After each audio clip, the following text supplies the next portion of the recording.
Join అయ్యారు. నమస్తే అండి ఆంజనేయరెడ్డి గారు. ఆంజనేయరెడ్డి గారు నమస్తే.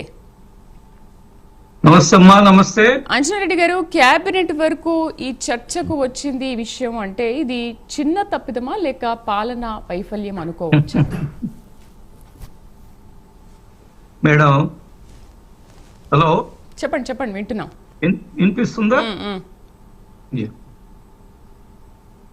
దాన్ని నేను ఇంతకుముందు బహుశా మీతో చర్చలో పాల్గొంటున్నప్పుడు చెప్పాను అనుకుంటున్నాను, గుర్తున్నంత వరకు. లేదా ఇంకెవరో రాజు గారు ఎవరో చెప్పండి. ఉదయం చర్చలో $9 దొంగతనం జరిగినప్పుడు ఆయన ఎవరో రవికుమారా ఎవరో పేరు, అది రవి దొంగతనం జరిగినప్పుడు అది మాజీ ముఖ్యమంత్రి గారు వచ్చి ఏం చెప్పారంటే $9 72,000 82,000 ఏదో చెప్పాడు. సరే, ఆయన లెక్కల్లో వీక్ అయి ఉండొచ్చా లేదా పొరపాటుని చెప్పాడా? అది చాలా చిన్న దొంగతనము. దానికోసము 15 కోట్ల 20 కోట్ల రూపాయల ఆస్తులు టీటీడీకి ఇచ్చాడు. ఎంత హాస్యాస్పదమో చూడండి. 72,000 82,000 దొంగతనం జరిగితే ఆయన 15-20 కోట్ల రూపాయలు టీటీడీకి ఇస్తారా? ఎవరన్నా ఇస్తారా? చర్చించాం ఈ విషయాన్ని చాలా సార్లు. ఈ విషయాన్ని మనం డిబేట్ లో చాలా సార్లు చర్చించాం. అనుకున్నా కదా. ఒకటి. రెండోది, లోక్ అదాలత్ లో రాజీ చేశామన్నారు. అసలు లోక్ అదాలత్ లో రాజీ చేసే ప్రొవిజన్ ఎక్కడుంది? వాళ్ళకి ఆ హక్కు ఎక్కడుంది? అవతలు ఎవరు? భగవంతుడు, దేవదేవుడు ఏమన్నా వీళ్ళ దగ్గరికి రాజీకి వచ్చారా లోక్ అదాలత్ లో? అసలు కనుక సమాధానం చెప్పరు కదమ్మా. మాజీ ముఖ్యమంత్రి గారు చాలా చిన్న దొంగతనం అన్నారు. ఆ రోజు సాయంకాలమే ఆ దొంగతనం చేసిన ఆయన ఏం చెప్పాడంటే, నేను చాలా పెద్ద తప్పు చేశాను, చాలా దుర్మార్గం చేశాను, మా కుటుంబం చాలా బాధపడుతుంది, భగవంతుడి విషయంలో చాలా అపచారం చేశానని చెప్పాడు.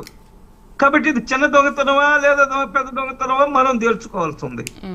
ఇది కోట్లాది మంది హిందువుల మనోభావాలకు సంబంధించి చర్చ జరుగుతున్నప్పుడు సహజంగానే కేబినెట్ లో చర్చ జరుగుతుంది. దాని మీద సిట్ దర్యాప్తు సంస్థ ఇచ్చిన నివేదిక మీద చర్చ జరుగుతుంది. ప్రధాన ప్రతిపక్ష పార్టీ చేస్తున్న తప్పుడు ఆరోపణలు ప్రజలు తప్పుదోవ పట్టించడం కోసము దొంగ అన్నట్టుగా వ్యవహరిస్తున్న తీరును ఖచ్చితంగా రాష్ట్ర కేబినెట్ లో చర్చిస్తారు, సరైన నిర్ణయాలు తీసుకుంటారు. అందులో ఇది కోట్లాది మంది హిందువుల సెంటిమెంట్ కి సంబంధించి నేను అనేక సందర్భాల్లో అడిగాను.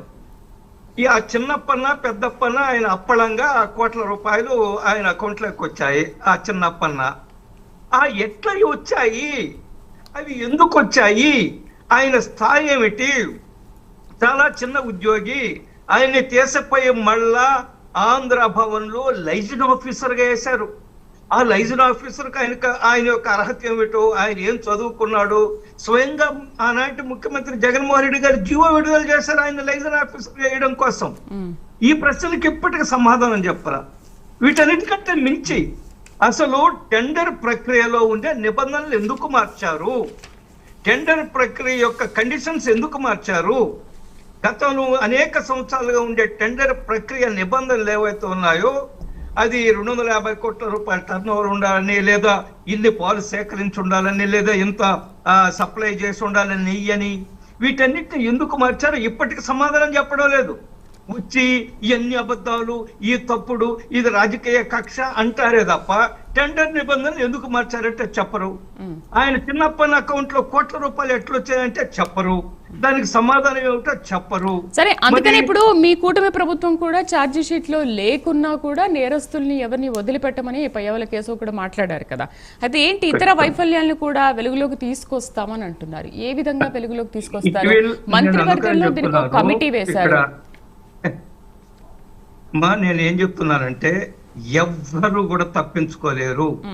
దేవదేవుడికి అన్యాయం చేసిన వాళ్ళు ఎవరు, కోట్లాది మంది హిందువుల మనోభావాలను గాయపరిచిన వాళ్ళు ఎవరిని, వెంకటేశ్వర స్వామికి ఆ యొక్క ఆగమ శాస్త్రాలకు విరుద్ధంగా చాలా అన్యాయంగా వ్యవహరించిన ఎవరిని వదిలిపెట్టరు.